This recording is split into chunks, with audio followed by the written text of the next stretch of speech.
Marl Realty's Nature's Enclave Coastal Heaven theme-based resort villa plots ECR. மாதம் 10,000 வரை assured rental income. Lifetime free stay at resort. 30க்கும் மேற்பட்ட வசதிகளுடன். Call 9962888888. Nemathi Property Management. Contact 7667008999. நிறைய மக்களுக்கு இன்னைக்கு sugar இருக்கு இல்லைங்களா? இந்த சுகர் வந்து அரிசியும் கோதுமையும் சாப்பிட்றதுனால வருதுன்னு சொல்லிட்டு அவங்க சொல்றாங்க. மக்களுடைய புரிதல் எப்படி இருக்குன்னு கேட்டீங்கன்னா, சிறுதானியத்தை சாப்பிட்டா சுகர் நல்லாயிடும்னு சொல்லி அவங்க நினைக்கிறாங்க. அப்படி ஆகாதா?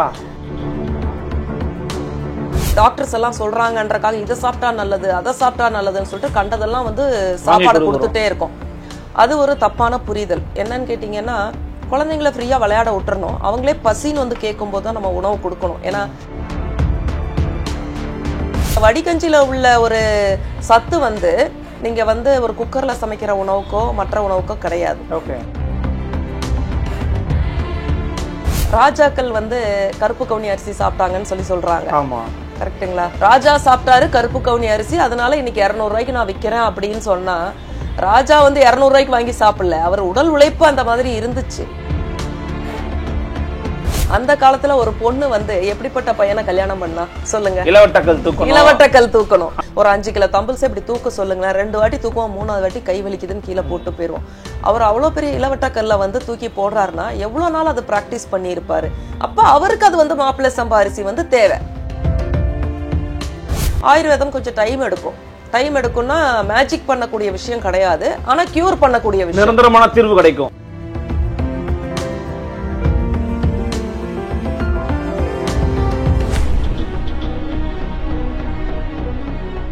அன்னை பர்னிச்சர்ஸ், அன்னை திருமண சீர்வரிசை பொருட்கள், டிவி, பிரிட்ஜ், வாஷிங் மெஷின் உள்ளிட்ட 200க்கும் மேற்பட்ட பொருட்கள் அடங்கிய திருமண சீர்வரிசை ரூபாய் 99,000 மட்டுமே. தமிழகம் முழுவதும் இலவச டோர் டெலிவரி. தொடர்புக்கு 7550144440 9345044044. ஃபோர்த் எஸ்டேட் தமிழ் நேயர்களுக்கு அருள்மொழிவர்மனின் அன்பார்ந்த வணக்கங்கள். இது உங்கள் ஃபோர்த் எஸ்டேட் தமிழ் வழங்கும் பெரிதும் பெரிதுக நிகழ்ச்சி. இன்று நம்முடைய நிகழ்ச்சிக்கு சிறப்பு விருந்தினராக இணைந்திருக்கிறார். 4 நூற்றாண்டு கால ஆயுர்வேத மருந்து தயாரிப்பு அந்த விஷயத்துக்கு சொந்தக்காரர். அதே போல ஸ்ருதி ஹெர்பல்ஸ் லேபரேட்டரியோட நிறுவனர் மரியாதைக்குரிய திருமதி ஆண்டாள் ஆழ்வார் சுவாமி இணைந்திருக்கிறார். வாரங்களோட ஒரு சிறப்பு நேர்காணல். வணக்கம். வணக்கம் அருள்மொழிவர்மன், எப்படி இருக்கீங்க? நல்லா இருக்கேன், நீங்க எப்படி இருக்கீங்க? ரொம்ப நலமா இருக்கு. ரொம்ப மகிழ்ச்சி உங்களை மீட் பண்ணதில் ஆக்சுவலி. அண்ட் ரீசெண்டாக உங்களுடைய வீடியோஸையும் நான் வந்து பார்த்துக்கிட்டு இருக்கேன். கிளாப் எக்ஸ்பி அப்படிங்கிற உங்களுடைய வலையொலியில் வந்து பார்த்தீங்கன்னா தொடர்ந்து பல தொழில் முனைவோர்களை வந்து அறிமுகப்படுத்திட்டு இருக்கீங்க. அவர்களுடைய தொழில்கள் பற்றியும் நீங்களும் பேசுறீங்க, அவங்களும் வந்து அவங்களுக்கு ஒரு வாய்ப்பும் கொடுத்துக்கிட்டு இருக்கீங்க. என்ன திடீர்னு தொழில் முனைவோர்களை மேம்படுத்தக்கூடிய பணியில் ஈடுபட்டிருக்கீங்க? என்ன ஆக்சுவலி அஜெண்டா, என்ன ஐடியா? ஆக்சுவலா பாத்தீங்கன்னா, நான் வந்து ஒரு 25 வருஷத்துக்கு முன்னாடி என்னுடைய பிசினஸ் ஆரம்பிக்கும் போது தலையும் தெரியாது வாலும் தெரியாது, அந்த மாதிரி தான் நான் என்னோட தொழில வந்து ஸ்டார்ட் பண்ணேன். ஒரு 250 ரூபா முதலீட்டில் இந்த மாதிரி பண்ணிட்டு இருக்கும்போது அந்த காலத்துல எங்களுக்கு ஃபோன் கூட கிடையாது இல்லைங்களா? இப்போ ஆனா இன்னைக்கு பாத்தீங்கன்னா நிறைய தொழில் முனைவர்கள் வர்றாங்க, அவங்களுக்கு நிறைய ஆப்பர்ச்சுனிட்டி இருக்குது. லைக் பார்த்தீங்கன்னா ஃபோனு, வலைதளம் எல்லாமே இருக்குது. ஆனால் அது கூட பண்ண தெரியாமல் நிறைய பேர் இருக்காங்க. இன்னைக்கும் இருக்காங்க, நிறைய பேர் இருக்காங்க. ஸோ இப்படி நான் வந்து என்னுடைய பிஸ்னஸ் விஷயமா நான் பல இடங்களுக்கு போகிறப்போ பல பெண்களையோ இல்லை ஒரு நியூ என்டர்பிரனர் அப்படின்ற நியூ ஸ்டார்ட் அப் அப்படின்னு இப்போ சொல்கிறாங்க இல்லைங்களா, அந்த மாதிரி இருக்கிறவங்கள நான் நிறைய சந்திக்கும் போது அவங்க வந்து நிறைய கேள்விகள் என்ன கேட்குறாங்க. ஒரு பிஸ்னஸ் எப்படி ஆரம்பிக்கிறது, நான் ஆரம்பிச்சிட்டேன், அது எப்படி வந்து மார்க்கெட்டிங் பண்ணுறது, எப்படி மக்களை போய் ரீச் பண்ணுறது, இப்படியெல்லாம் கேட்டுக்கிட்டே இருக்காங்க. ஸோ இந்த மாதிரி அவங்க கேட்கும்போது எனக்குள்ள ஒரு ஆர்வம் என்னன்னு கேட்டிங்கன்னா, எங்களுடைய கம்பெனி இப்போ 25வது வருஷம் நாங்கள் செலிப்ரேஷனில் இருக்கோம். ஸ்டார்ட் பண்ணி 25 வருஷம் ஆச்சு. சில்வர் ஜூப்ளி செலிப்ரேட் பண்ணலான்னு நாங்கள் உட்காந்து எங்கள் கம்பெனியில் பேசும்போது, நம்ம வந்து ஒரு மருத்துவ துறையில் இருக்கோம், அதாவது ஆயுர்வேத மருந்துகள் தயார் பண்ணிட்டு இருக்கோம். ஒரு 100 டாக்டர்ஸை கூப்பிட்டு 1 டே ப்ரோக்ராமாக இதை பண்ணி நாங்கள் முடிச்சிருக்கலாம். அப்படி அவங்கள கூப்பிட்டு அவங்களுக்கு ஒரு உணவு கொடுத்து நம்ம மருந்துகளை பற்றி அவங்களுக்கு எக்ஸ்பிளைன் பண்ணி என்னுடைய கம்பெனியை நான் ப்ரொமோஷன் பண்ணிட்டு போயிருக்கலாம். சமூகத்தின் மேலே ஒரு அக்கறை.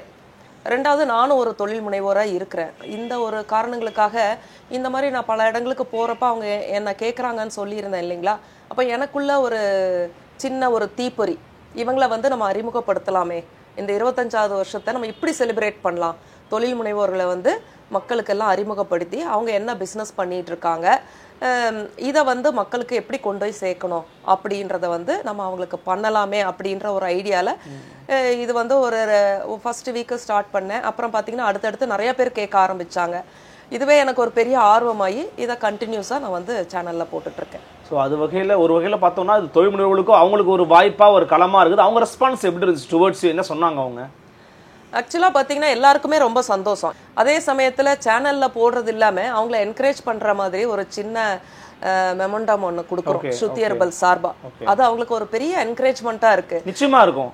இதை பார்க்கும்போது எங்களுக்கு என்ன ஒரு பெரிய சந்தோஷம்னா, நிறைய நாள் நாங்கள் யோசிச்சது உண்டு, நம்ம எங்கேயாவது அவார்டு கொடுத்தாங்கன்னா நம்ம போய் வாங்குவோம் இல்லையா, நம்ம கொடுக்குற இடத்துல இருக்கணும்னு சொல்லி யோசிச்சது உண்டு. அது இப்போ நாங்கள் பண்ணும்போது எங்களுக்கு ரொம்ப சந்தோஷமா இருக்கு கம்பெனி சார்பா. ஆக்சுவலி உங்களுடைய துவக்க காலகட்டத்தில் உங்களுக்கு இந்த மாதிரி ஊக்குவிப்பாளர்கள் இருந்திருப்பாங்களா இல்லையான்னு கண்டிப்பா தெரியல எனக்கு. ஏன்னா ஆனால் எல்லாருக்குமே ஒரு ஏக்கம் ஒன்று இருந்திருக்கும். இன்னைக்கு இருக்கிற ஆண்டர்பிரனர்ஸுக்கு இப்போ உங்களை போன்ற நபர்கள் வழிகாட்டிகளா இருக்கிறீங்க. அப்போ அவங்க இன்னும் அதை எப்படி பயன்படுத்தி மேலே வரணும்னு நீங்க விரும்புறீங்க? நிச்சயமா நிறைய பேருக்கு பார்த்தீங்கன்னா ஒரு சர்டிஃபிகேட் எப்படி எடுக்கிறதுன்னு தெரியல. வந்து பேசினவங்களே நான் சொல்றேன், ஒரு சர்டிஃபிகேட் எப்படி எடுக்கிறதுன்னு தெரியல. அதே மாதிரி நிறைய கன்ஃபியூஷன்ஸ் இருக்கு அவங்களுக்கு. அதாவது ஒரு விஷயத்த பண்றோம்னா அதை வந்து அந்த ஒரு விஷயத்த பிடிச்சிட்டு மேல் நோக்கி நகரணுன்றது கிடையாது. இவங்களுக்கு என்னன்னா, இங்கிருந்து ஒருத்தங்க ஒரு விஷயத்த சொல்றாங்க, இங்கிருந்து ஒருத்தங்க ஒரு விஷயத்த சொல்றாங்க, எல்லாத்தையும் போட்டு கன்ஃபியூஸ் பண்ணிக்கிறாங்க. அப்படி இல்லாம அந்த காலத்துல சொல்லுவாங்க தெரியுங்களா, அகல உழுவதை விட ஆழ உழுவதே மேல் அப்படின்னு சொல்லுவாங்க. அந்த மாதிரி ஒரே ஒரு விஷயத்த, அந்த ஒரு விஷயத்த நம்ம ரொம்ப டீப்பா அதுல உள்ள நல்லது கெட்டதை தெரிஞ்சுக்கிட்டு, எந்த இடத்துல நம்ம எங்க தேவைப்படுது அந்த பொருள் அப்படின்னு தெரிஞ்சுக்கிட்டு அதன் மூலமா கொண்டு போனாங்கன்னா இவங்க முன்னுக்கு வரலான்றது என்னுடைய எண்ணம். இதை வந்து நான் ஒரு மீட்டிங்லயும் அவங்களுக்கு வந்து நான் சொல்லிட்டு தான் இருக்கேன். இப்போ நீங்கள் ஒரு மருந்து தயாரிப்பாளராக இருக்கிறதுனால உங்கள்கிட்ட சில கேள்விகளை நான் கேட்க விரும்புகிறேன். அந்த அடிப்படையில் பார்க்க போனோம் அப்படின்னா, இந்த சிறுதானியங்கள் இருக்குல்லம்மா, சிறுதானியங்கள் வந்து பார்த்தீங்கன்னா ரொம்ப முக்கியமானது. இன்னைக்கு தமிழருடைய வாழ்வியலிருந்து கொஞ்சம் விலகி போயிருச்சு, மக்கள் நிறைய அதை பயன்படுத்துறதில்லன்னு சொல்கிறாங்க. ஆனால் அதுக்கு பின்னாடி நிறைய காரணங்கள் இருக்குது. அதில் என்ன ஒரு பெரிய பெனிஃபிட் இருக்கான்னு கேட்குறவங்க இருக்காங்க. இல்லை அது இன்னைக்கு ரொம்ப காஸ்ட்லியாக மாறிடுச்சு அப்படிங்கிறாங்க. உண்மையிலேயே இந்த சிறுதானியங்கள் அப்படிங்கிறதுனுடைய பங்களிப்பு மனிதருடைய வாழ்வில், உணவில் எப்படியாக இருக்கிறது தமிழ்நாட்டை பொறுத்த வரைக்கும்?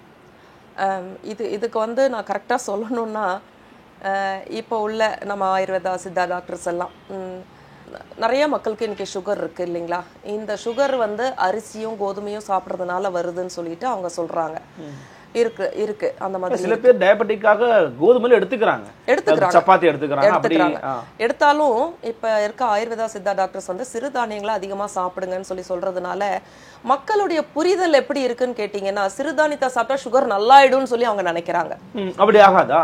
ஆக்சுவலா உடல் உழைப்புன்னு ஒண்ணு இருக்கு இல்லைங்களா. நீங்க எதை சாப்பிட்டுட்டு சும்மா உட்காந்துருந்தாலும் உங்களுக்கு வந்து வியாதி வரதான் செய்யும்.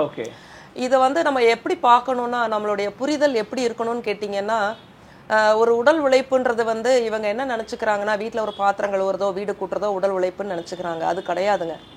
உடல் உழைப்புன்றது சின்ன குழந்தையிலிருந்தே அவங்கள வந்து ஃப்ரீயா விளையாட விடணும். அப்படி இல்லாம அதை எடுக்காத, இதை எடுக்காத, அதை தொடாத, இதை தொடாதன்னு குழந்தைங்களை அடக்கி வச்சுட்டு அவங்கள அமைதியா இருக்கணும் அப்படின்றதுக்காக ஒரு மொபைலை கையில கொடுத்துட்டு அவங்களுக்கு அந்த ஒரு உடல் உழைப்புன்றது வந்து வேலை செய்யறது மட்டும் இல்ல, நம்மளுடைய விளையாட்டும் கூட உடல் உழைப்பு தான். ஆமா. அதையெல்லாம் பண்ண விடாம குழந்தைங்களை வந்து ரொம்ப கண்ட்ரோல் பண்ணிடுறோம். ரொம்ப கண்ட்ரோல் பண்ணிட்டு அதுக்கப்புறம் வந்து இந்த டாக்டர்ஸ் எல்லாம் சொல்றாங்கன்றக்காக இதை சாப்பிட்டா நல்லது, அதை சாப்பிட்டா நல்லதுன்னு சொல்லிட்டு கண்டதெல்லாம் வந்து சாப்பாடு கொடுத்துட்டே இருக்கும். அது ஒரு தப்பான புரிதல். என்னன்னு கேட்டீங்கன்னா, குழந்தைங்களை ஃப்ரீயா விளையாட விட்டுறணும். அவங்களே பசின்னு வந்து கேட்கும்போது தான் நம்ம உணவு கொடுக்கணும். ஏன்னா நாங்க அப்படிதான் எங்க காலத்துல எல்லாம் நாங்க சின்ன குழந்தைங்களா இருக்கும்போது அப்படிதான். ஒரு வீட்லயும் பாத்தீங்கன்னா 5 குழந்தைங்க 6 குழந்தைங்க இருப்போம்.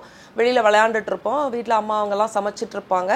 எப்போ சமையல் முடியுதோ அப்பதான் கூப்பிடுவாங்க. இல்லை நாங்க பசிக்கும் போது உள்ள போனோம்னா அந்த வடிகஞ்சின்னு ஒன்று வச்சிருப்பாங்க. அது ஒரு டம்ளர் கொடுத்து முன் பசிக்கு கொடுத்து வெளியில விளையாட அனுப்பிச்சிருவாங்க.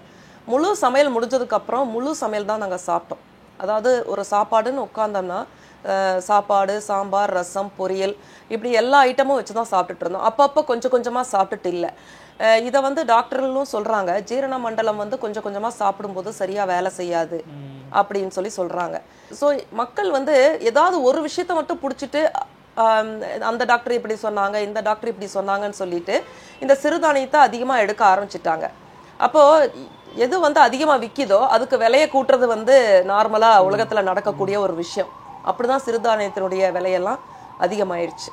சிறுதானியம் அப்படிங்கிறது உடலுக்கு நன்மையா, எப்படிப்பட்ட நன்மைகளை விளைவிக்கிறது, யார் அதிகமா எடுத்துக்கலாம், அதனுடைய பேக்ரவுண்ட் சொல்ல முடியுமா? சிறுதானியன்றது எல்லாருமே எடுத்துக்கலாங்க, குழந்தைங்கள்ல இருந்து பெரியவங்க வரைக்கும் எடுத்துக்கலாம். இப்போ ஒரு பிறந்த குழந்தைக்கு வந்து ஒரு 5 மாசம் 6 மாசம் ஆகும்போது என்னன்னு கேட்டிங்கன்னா ராகி கஞ்சி தான் முதல்ல நம்ம ஊட்டுவோம். அப்புறம் தான் சாப்பாடே, அரிசி சாப்பாடே ஊட்ட போவாங்க. அப்போ சிறுதானியன்றது ஒரு 5-6 மாச குழந்தையில இருந்தே நம்ம ஊட்ட ஆரம்பிக்கலாம். அதே மாதிரி வயசானவங்களுக்கு பாருங்க, ஒரு வியாதி வந்து அவங்கள எதுவுமே சாப்பிட முடியலன்னு போது நம்ம என்ன பண்ணுவோம், ராகி கஞ்சி தான் கொடுப்போம். ராகி கஞ்சியோ வடி கஞ்சியோ கொடுத்து தான் அவங்கள வந்து தேத்துவோம். இந்த வடிகஞ்சியில உள்ள ஒரு சத்து வந்து நீங்க வந்து ஒரு குக்கர்ல சமைக்கிற உணவுக்கோ மற்ற உணவுக்கோ கிடையாது. ஆனா இன்னைக்கு யாருமே சமைக்கவே தயாரா இல்லைன்றது உண்மை. என்னன்னு கேட்டீங்கன்னா, வெளியில போறோம், கிடைக்குது, கடைக்காரங்களும் வந்து பாத்தீங்கன்னா எந்த பெரிய பெரிய ஹோட்டலுக்கு போனா கூட கம்பு தோசை கொடுக்குறேன், ராகி தோசை கொடுக்குறேன்னு சொல்றாங்க. இந்த ஹோட்டல்ல சாப்பிட்டுட்டு ஒரு 1/2 மணி நேரம் டிராவல் போறதுக்குள்ள இன்னொரு ஹோட்டல் வந்துருது, அங்கேயும் போய் அதை சாப்பிடுறாங்க. வீட்டுல இருந்தா கூட கையில எல்லாமே ஆப்லாம் இருக்கு, அதுல எல்லாம் ஆர்டர் பண்ணி சாப்பிட்டுக்கிறாங்க. பேசிக்கா வந்து நம்ம பிறந்ததுல இருந்து அந்த குழந்தைங்க வந்து கண்டிப்பா உடல் உழைப்போட இருக்கணும், விளையாட விடணும் நம்ம குழந்தைங்களை. அவங்க விளையாண்டு அவங்களுக்கு அந்த பசி வந்து சாப்பிட்டா மட்டும்தான் எந்த உணவா இருந்தாலும் சத்தத்தை பசித்து புசின்னு சொன்னாங்க. ஆமா, பசித்து புசின்னு சொல்லியிருக்காங்க. ஸோ அந்த மாதிரி நம்ம வந்து பசிச்சதுக்கு அப்புறம் நம்ம ஒரு உணவை எடுத்தா மட்டும்தான் அந்த உணவு வந்து எனர்ஜியா கன்வெர்ட் ஆகி உடம்புக்கு போகுன்றது நிதர்சனமான உண்மை. இது எந்த டாக்டர் கேட்டாலும் சொல்லுவாங்க. குறிப்பா இதுலயே நிறைய உணவுகள் இருக்குன்றாங்க. சில பேர்லாம் ரொம்ப எனக்கு புதுசா இருந்தது. உதாரணத்துக்கு ராஜாக்கள்லாம் கருப்பு கவுனி சாப்பிட்டாங்க, அதெல்லாம் நீங்க சாப்பிடுங்க. அப்புறம் புதுசா கல்யாணவங்களுக்கு மாப்பிள்ளை சம்பா அரிசின்னு சம்திங் ஒன்று இருக்கு, அதெல்லாம் சாப்பிடுங்க இப்படிலாம் சொல்றாங்க. உண்மையிலேயே இதெல்லாம் வந்து வழிவகையா சாப்பிட்டு வந்தது தானா? இதை பத்தி உங்களுடைய கருத்து என்ன? மாப்பிள்ளை சம்பா அரிசியை பத்தியும் சொல்றேன், கருப்பு கவுனி அரிசியை பத்தியும் சொல்றேன். அதுதான் புரிதல்ன்றது ஒண்ணு இருக்கு இல்லைங்களா எல்லாருக்குமே. ராஜாக்கள் வந்து கருப்பு கவுனி அரிசி சாப்பிட்டாங்கன்னு சொல்றாங்க. ஆமா, கரெக்டுங்களா? ஒரு ராஜாவுடைய வேலை என்னன்னு எல்லாருக்கும் தெரியுமா? நம்ம எல்லாம் சினிமாவை பார்த்துட்டு என்ன நினைச்சிட்டு இருப்போம், அவருக்கு என்னப்பா ராஜா, அவருக்கு ஒரு பிரச்சனையும் இல்லை அப்படின்னு நம்ம நினைக்கிறோம். ஆனா ஒரு ராஜா வந்து ஒரு நாட்டை ஆளணும்னா அவர் வந்து காலையில எந்திரிச்சதுல இருந்து நைட்டு தூங்குற வரைக்கும் அவர் எவ்வளவு வேலைகள் செய்வாருன்னு தெரியுமா? இப்போ திடீர்னு ஒரு போர் வருது, அந்த போர்ல போனோம்னா ராஜா கத்தி எடுத்து சண்டை போட முடியாது இல்லைங்களா? அவருக்கு ஒரு பிராக்டிஸ் தேவைப்படுது இல்லைங்களா? ஒரு ஈட்டி குத்துறதோ இல்ல ஒரு குதிரை ஏற்றமோ, இதெல்லாம் வந்து டே டு டே லைஃப்ல அவர் வந்து பிராக்டிஸ் பண்ணிட்டு இருப்பாரு. அப்ப அந்த பிராக்டிஸ் பண்ணும்போது அது ஒரு உடல் உழைப்பு இல்லைங்களா? அந்த உடல் உழைப்புக்கு வந்து மாப்பிள்ளை அந்த நீங்க சொன்ன மாதிரி கருப்பு கவுனி அரிசி வந்து அவர் சாப்பிட்டாரு, அந்த உடல் உழைப்பை பண்ணாரு. நம்ம சும்மா வீட்டுல உட்காந்துட்டு கம்ப்யூட்டர்ல உட்காந்துட்டு நீங்க வந்து கருப்பு கவுனி அரிசி சாப்பிட்டீங்கன்னா நீங்க ராஜா மாதிரி இருக்க முடியாது, எல்லா வியாதியும் வரும். அந்த அளவுக்கா? ஆமா, நீங்க அதாவது எதுவுமே எந்த உணவுமே நீங்க சாப்பிடுறது வந்து எனர்ஜியா கன்வெர்ட் ஆகணும் இல்லையா? சும்மா உட்காந்துட்டு சாப்பிட்டீங்கன்னா அது எப்படி உங்களுக்கு எனர்ஜியா கன்வெர்ட் ஆகும்? ஆகாது. இதுதான் மக்களுடைய புரிதல் வந்து இவ்வளவுதான் இருக்கு. ராஜா சாப்பிட்டாரு கருப்பு கவுனி அரிசி, அதனால இன்னைக்கு 200 ரூபாய்க்கு நான் விற்கிறேன் அப்படின்னு சொன்னா, ராஜா வந்து 200 ரூபாய்க்கு வாங்கி சாப்பிடல, அவர் உடல் உழைப்பு அந்த மாதிரி இருந்துச்சு. சோ அதை சாப்பிட்டா பலன் கிடைச்சது அவருக்கு. ஆமா, அந்த உடல் உழைப்புக்கு அந்த அரிசி சாப்பிடணும் அவரு, அதுதான் வந்து கணக்கு. கரெக்டுங்களா? இப்போ எந்த வியாதிக்கு எந்த மருந்து சாப்பிடணும்னு இருக்கு இல்லைங்களா?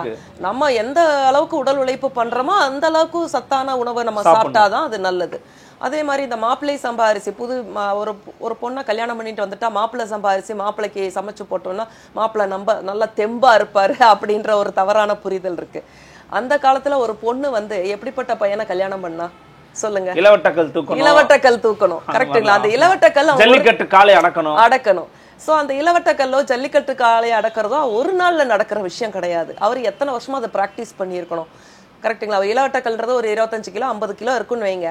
இப்ப நம்மளால ஒரு 5 கிலோ இவ்வளவு தூரம் தூக்க முடியுமான்னு கேட்டீங்கன்னா முடியாது, பிராக்டிஸ் இல்லாம தூக்க முடியாது இல்லைங்களா? ஒரு தம்பிள்ஸ் வச்சுக்கோங்களேன், ஒரு 5 கிலோ தம்பிள்ஸ் இப்படி தூக்க சொல்லுங்களேன், 2 வாட்டி தூக்குவோம், 3வது வாட்டி கை வலிக்குதுன்னு கீழே போட்டு போயிடுவோம்.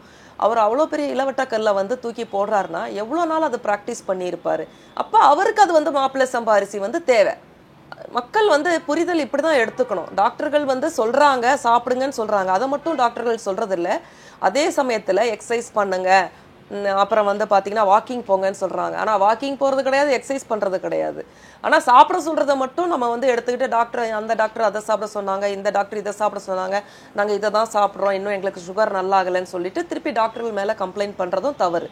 நம்மளுடைய புரிதல் எப்படி இருக்கணும்னா, ஒருத்தர் உதாரணம் காட்டுறாங்கன்னா அவங்களுடைய லைஃப் ஸ்டைல் எல்லாத்தையும் நம்ம உதாரணமா எடுத்துக்கணும்.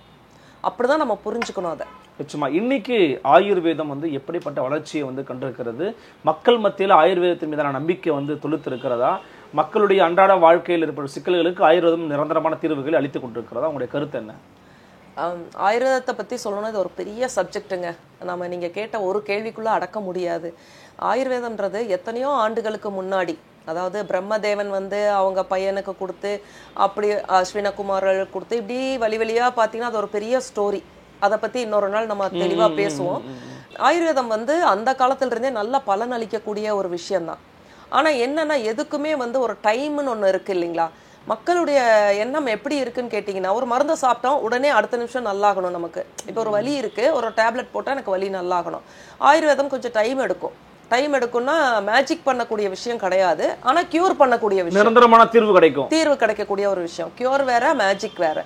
இவங்க எதிர்பார்க்கறது மேஜிக் நடக்காது, ஆனால் கியூர் பண்ணும். அதுக்கு உண்டான கால அவகாசம் நம்ம கொடுத்து தான் ஆகணும். இப்போ நம்ம இங்கேருந்து ஒரு 4 கிலோமீட்டர் போகணும்னா அதுக்கு உண்டான கால அவகாசம் இருக்கு இல்லைங்களா? ஒரு அரிசி போட்டு நம்ம சமைச்சு சாப்பிடணும், அதுக்கு உண்டான கால அவகாசம் இருக்கு. அந்த மாதிரி இந்த மருந்து வேலை செய்யறதுக்கு உண்டான கால அவகாசம் நம்ம கொடுக்கணும். அந்த கால அவகாசத்தை கொடுக்காம ஆயுர்வேதம்னா ரொம்ப நாள் ஆகும், டைம் எடுக்கும் அப்படின்னு சொல்லி மக்கள் புரிஞ்சுக்கிறாங்க. அப்படி கிடையாது. அதுக்குண்டான கால அவகாசம் கொடுத்து டாக்டர்ஸ் சொல்ற மாதிரி நீங்க ப்ராப்பரா மருந்து எடுத்தீங்கன்னா கட்டாயம் அதுல நல்ல தீர்வு இருக்கு. நிறைய இப்போ வந்து ஆயுர்வேதா சித்தா படிச்சுட்டு நிறைய டாக்டர்ஸ் வராங்க. மக்கள் வந்து என்ன பண்றாங்கன்னா, ஒரு அலோபதி டாக்டர் கிட்ட உடனே போயிடுறாங்க. ஆனா ஆயுர்வேதா சித்தா டாக்டர்ஸ் வந்து சொல்றதை எடுத்துக்கிட்டு இவங்க வீட்லயே பண்ண ஆரம்பிச்சிடுறாங்க. அது பண்ணக்கூடாது. செல்ஃப் மெடிகேஷன் பண்ணக்கூடாது. டாக்டர்ஸ் வந்து இப்ப சொல்றாங்கன்னு வச்சுக்கோங்களேன், ஒரு இஞ்சி சாறு குடிச்சா நல்லது, திரிஃபாலா சாப்பிட்டா நல்லது, காலையில் இஞ்சி, மதியம் சுக்கு, இரவு மதியம் இஞ்சி, கடும்பகல் அப்படின்னு சொல்லி பழமொழி இருக்கு. இதை வந்து அவங்க ஃபாலோ பண்றாங்கன்னு வச்சுக்கோங்களேன். அதுக்கும் ஒரு அளவு இருக்கு இல்லைங்களா? அந்த அளவை வந்து யார்கிட்ட போய் கேட்கணும்? நம்ம ஒரு டாக்டர்ஸ் கிட்ட தான் போய் கேட்கணும். நீங்க ஆயுர்வேதா சித்தா டாக்டர்ஸ் கிட்ட போனீங்கன்னா உடம்ப பார்த்துட்டு உங்களுக்கு மருந்து கொடுக்க மாட்டாங்க. நம்ம உடம்புல வந்து வாதம், பித்தம், கபம் எப்படி இருக்குன்னு பார்ப்பாங்க. ஒவ்வொருத்தருக்கும் மாறுபடும். இந்த வாதம், பித்தம், கபம்ன்றது உங்களுக்கும் வேற மாதிரி இருக்கும், எனக்கு வேற மாதிரி இருக்கும். நான் சாப்பிட்ற அதே அளவு மருந்து நீங்க சாப்பிடக்கூடாது. புரியுதுங்களா? அப்ப இதெல்லாம் வந்து நம்ம டாக்டர் கிட்ட போய் அவங்ககிட்ட முறையா நம்ம வந்து நம்மளுடைய உடல் பரிசோதனை பண்ணிக்கிட்டு தான் மருந்து எடுக்கணும். இந்த புரிதலும் மக்களுக்கு கொஞ்சம் குறைவா தான் இருக்குன்னு நான் நினைக்கிறேன். ஏன்னா ஆயுர்வேதா சித்தான்னா ஒரு அலோபதி மருத்துவத்தை பார்க்குற அளவுக்கு பிரமிப்பா பார்க்கறது இல்லை. ஆக்சுவலா ஆயுர்வேதா சித்தா மருந்துகள் வந்து வெறும் பெரிய பிரமிப்பு. அது எப்படி அந்த காலத்திலேயே வந்து சித்தர்கள்லாம் நமக்காக மருந்துகள் வந்து கொடுத்துட்டு போயிருக்காங்க அப்படின்றத வந்து இதை ரொம்ப அனுபவிச்சு நம்ம அந்த மருந்துகளை சாப்பிட்டு அனுபவிச்சு இதை உணர்ந்தா மட்டும்தான் இதனுடைய அருமை தெரியும். ஆனா இன்னைக்கு ஆயுர்வேதா சித்தா மருந்துகள் வந்து நிறைய எடுத்துக்கிறாங்க, மக்கள் மத்தியில போய் நிறைய ரீச் ஆயிருக்கு. ஆனா சரியான புரிதல் இல்லைன்றது என்னுடைய எண்ணம். நிச்சயமா பலவிதமான கருத்துக்களை எங்களுக்காக உங்களுடைய நேரம் ஒதுக்கி அளிச்சிருக்கிறீங்க. மேலும் உங்களுடைய எண்ணங்கள் ஈடேறட்டும். எங்களுடைய மனமார்ந்த வாழ்த்துக்கள். மிக்க நன்றி. நன்றி. நன்றி. சந்திக்கலாம். நன்றி. வணக்கம்.